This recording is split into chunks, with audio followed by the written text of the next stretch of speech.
আলাইকুম বন্ধুরা, আমি আবারও 10টি শব্দ অর্থ নিয়ে হাজির হয়েছি। ইট অর্থ ইহা,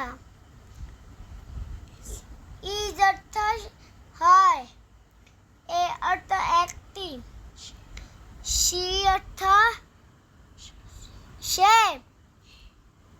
হি অর্থ সে, ফর অর্থ জন্য,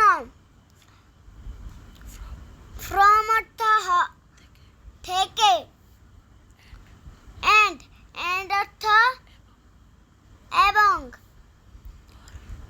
অর অর্থ মধ্য করা, মধ্যফর অথবা, দে অর্থ তারা। আসসালামু আলাইকুম বন্ধুরা, আসসালামু আলাইকুম।